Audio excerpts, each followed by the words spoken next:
Ya, selamat ketemu lagi sahabat Egindo. Kali ini kita bicara tentang buat apa bayar pajak. Buat apa bayar pajak? Pertanyaan yang plus minus. Bisa katakan plusnya kita memotivasi orang supaya bayar pajak, tapi minusnya sepertinya ya, kita itu tidak mau bayar pajak. Kan gitu.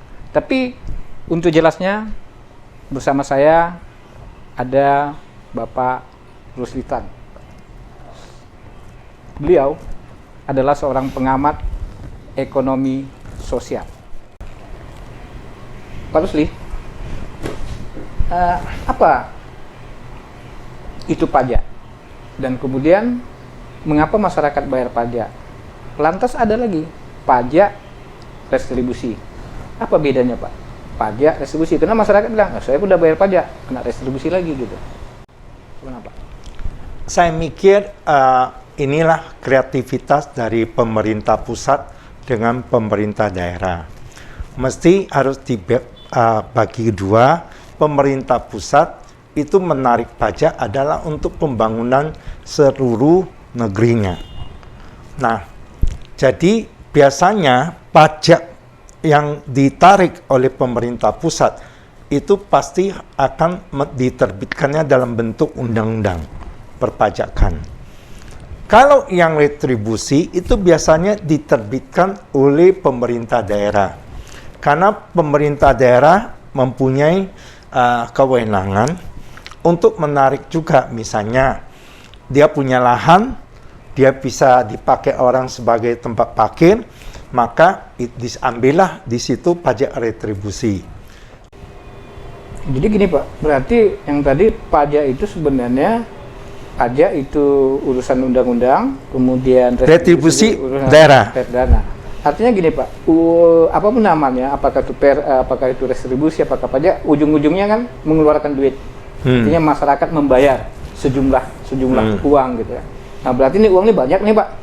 Ada masuk dari daerah, ada masuk ke pusat gitu kan. Ya. Apakah memang begitu Pak, sebuah negara gitu yang Bapak? Tergantung kepada masyarakatnya. Kalau masyarakatnya tidak mendapatkan pelayanan yang diharapkan seperti tadi, pemerintah daerah mesti menjual jasa.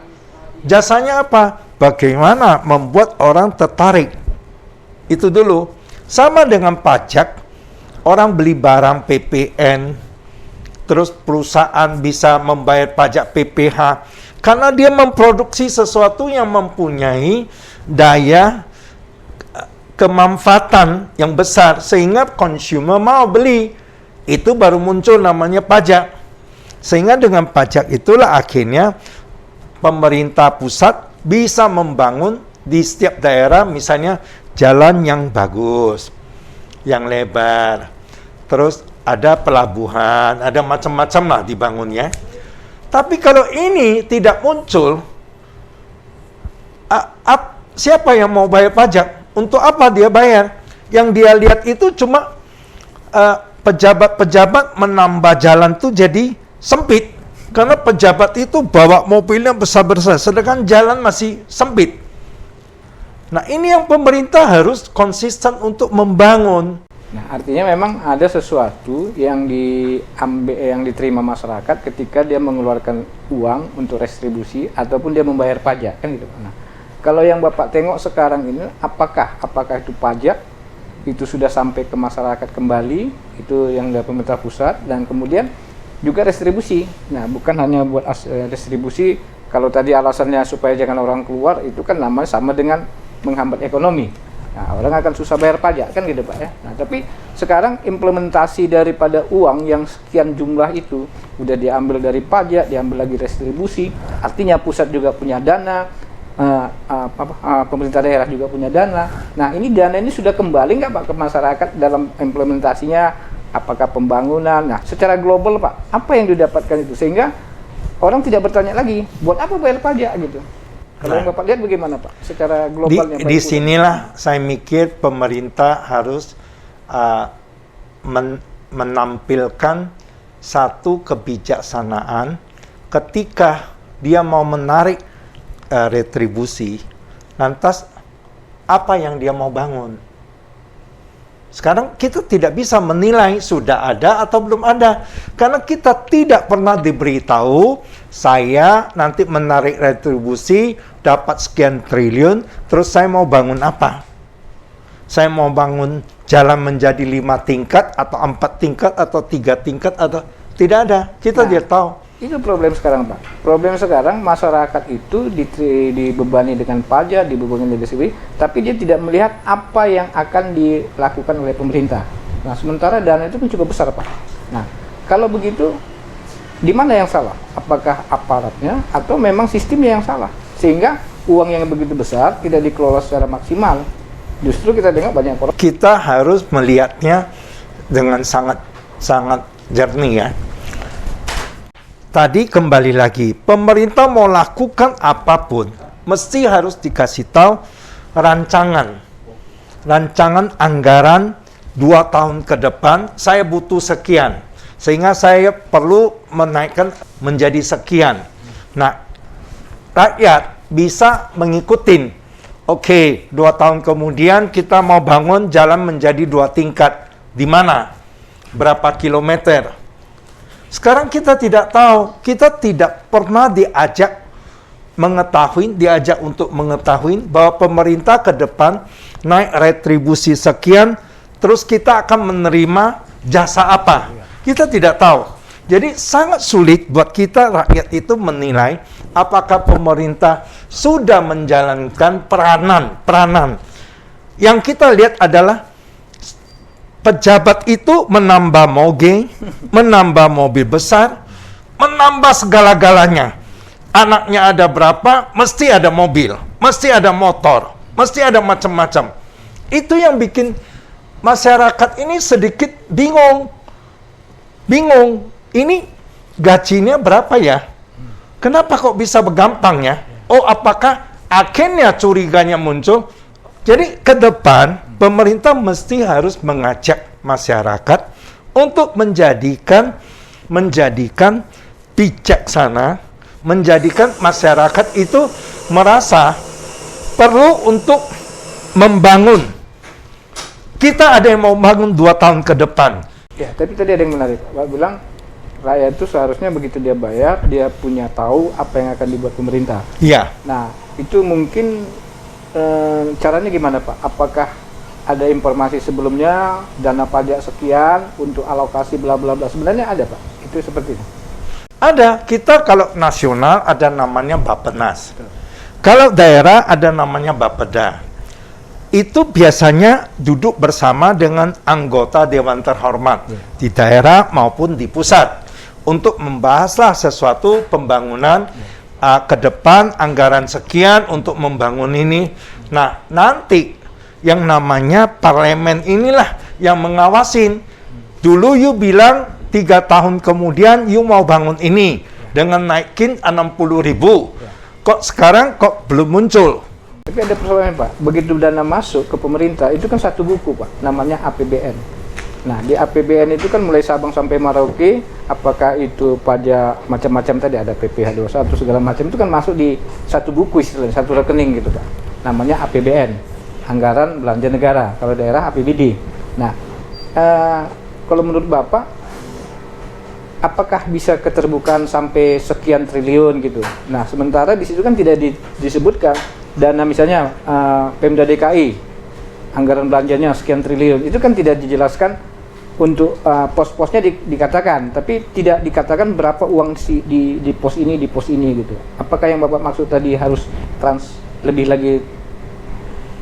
Saya mikir itu semua harusnya sudah ada di Bappenas, Bapeda. Jadi ini harus sinkron. Itu nggak bisa bilang suka-suka hati, udah masuk berapa, nanti saya mau bangun apa, terserah saya. Saya malam mimpi apa, ya saya bangun apa. Saya mimpi beli moge, ya saya beli moge. Nah, ini yang harus hati-hati.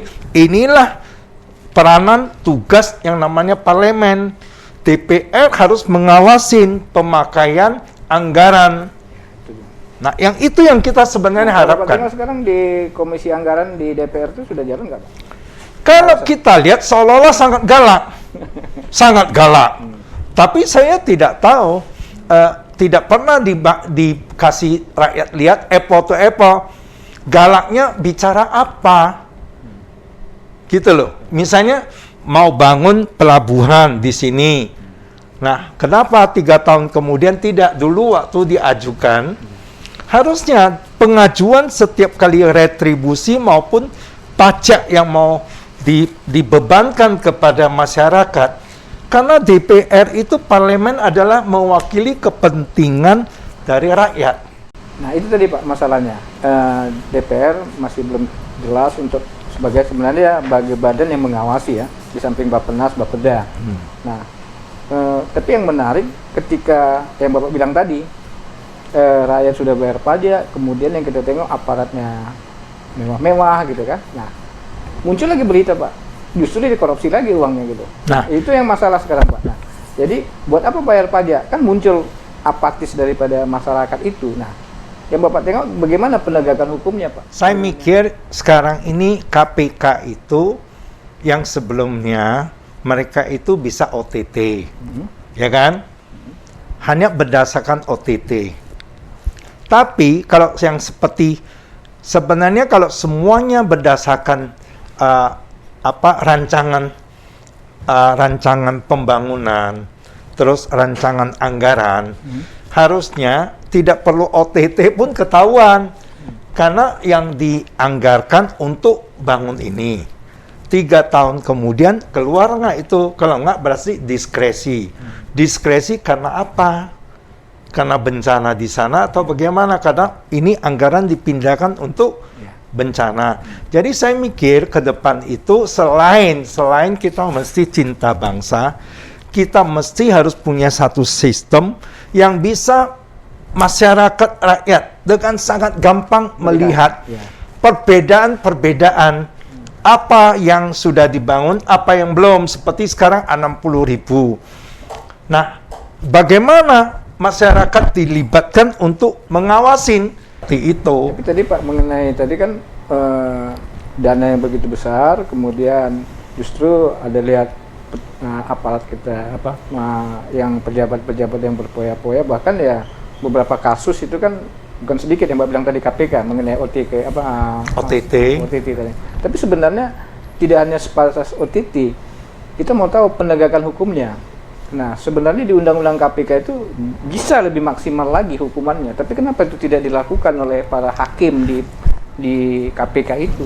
Contoh kasus misalnya selalu yang kita tengok itu maksimal itu paling 10 tahun, padahal di KPK itu sendiri, di Undang-Undang KPK itu hukuman mati juga bisa Pak. Kalau misal contoh dana yang dikorupsi itu adalah menyangkut hajat orang banyak, apalagi dana itu yang dikorupsi itu adalah dana untuk kemanusiaan atau misalnya bencana. Nah itu sebenarnya ada di situ klausalnya yang mengatakan boleh hakim menyatukan hukuman mati. Tapi sampai hari ini kita tidak lihat gitu. Di mana persoalannya itu? Indonesia ini terlalu banyak solidaritas. Yang justru yang menurut agama itu adalah sesuatu yang tidak baik, jahat. Tapi sering sekali yang seperti ini, koruptor itu kemarin kita lihat ada mantan menteri yang menghabiskan sekian banyak, padahal itu untuk penanggulangan COVID. Karena COVID inilah jadi muncul anggaran yang begitu besar. Tapi banyak yang tidak sampai ke rakyat. Nah, ada nggak yang menyuarakan supaya dihukum mati? Harusnya itu masuk ke dalam kategori boleh dihukum mati karena dia mengambil kepentingan masyarakat banyak. Jadi sebenarnya ini harus stop dari sekarang. Persoalannya kan apa? Komitmen political will itu untuk menerapkan yang sebenarnya undang-undangnya ada gitu kan. Contoh itu tadi, sampai hari ini kita kan melihat masyarakat hukuman maksimal 20 tahun aja belum ada. Tapi sebenarnya ada hukuman itu dan bahkan hukuman mati pun ada. Nah, mungkin ini salah satu Pak yang membuat masyarakat tuh jadi apatis. Buat apa bayar pajak? Pajaknya juga dikorupsi kan gitu kan Pak kan. Nah, yang mau kita lihat sekarang nih, bisa nggak ini dirubah sehingga yang terjadi itu yang Bapak bilang tadi, ada transparansi, masyarakat tahu kemana dia bayar, bahkan masyarakat tidak keberatan Bapak bilang tadi 60.000 kalau memang ada apanya kan. Nah, progresnya gitu. Persoalannya sekarang ini yang tidak ada. Nah, saya tidak tahu. Dulu kan ada cerita pajak ini bukan zaman sekarang ada, zaman kerajaan juga ada, Pak ya? Iya. Nah, itu bagaimana ceritanya? Nah, zaman dulu negara sekarang yang paling maju dalam segala-gala di Asia, itu zaman dulu namanya kerajaan. Jadi kerajaan itu suka gampang. Kalau istananya membutuhkan apa, dia naikin pajak. Akhirnya rakyatnya berontak. Masyarakatnya tidak puas, tidak merasa tidak adil rajanya. Tapi kalau yang masih tetap cinta negaranya, mereka berontak. Mereka perang. Kita lihat di film silat itu banyak sekali. Jadi raja jangan biasakan diri selalu menarik pajak yang sebesar-besarnya untuk dia bikin pesta di istana. Untuk dia kawin terus, menterinya juga demikian. Nah, ini kita harus sadarin, jangan belajar lagi sejarah yang salah itu. Sekarang negara yang bersangkutan dengan sangat tegas, kalau kasus korupsi tidak boleh lebih dari seminggu, sudah langsung dieksekusi tembak mati. Tidak boleh lebih dari seminggu. Kita bertahun-tahun malah pergi ke tempat penjara yang bikin sangat nikmat. Jadi orang betah kalau ada di penjara. Nah, ini hebatnya kita. Nah, ini kita semua harus berubah, Pak. Jadi berubah ini bukan hanya 1-2 orang. Karena kita sudah telanjur menganggap itu adalah sesuatu yang wajar. Jadi jangan mencuri ayam. Kalau mencuri ayam tidak wajar. Semua sekampung orang akan mengata-ngatain terus. Bapak lu curi ayam ya, gini-gini. Kalau korupsi enggak? Oh enggak, korupsi enggak pernah. Oke, sahabat Egindo, ada yang menarik. Zaman kerajaan ya, kalau tidak adil, rajanya juga didemon gitu. Tapi itu mudah-mudahan jangan terjadi sekarang ini. Cuman ada yang kita mau katakan, masyarakat sebenarnya mau membayar pajak, tidak benar apatis.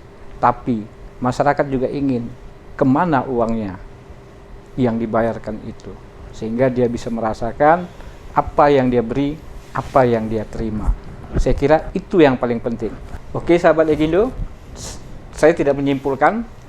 Itulah pembicaraan kita, buat apa bayar pajak. Sudah terjawab kan, sahabat Egindo? Oke, jangan lupa like video ini kalau Anda suka ya, dan subscribe. Oke, sampai jumpa lagi. Bye-bye. Ya, makasih.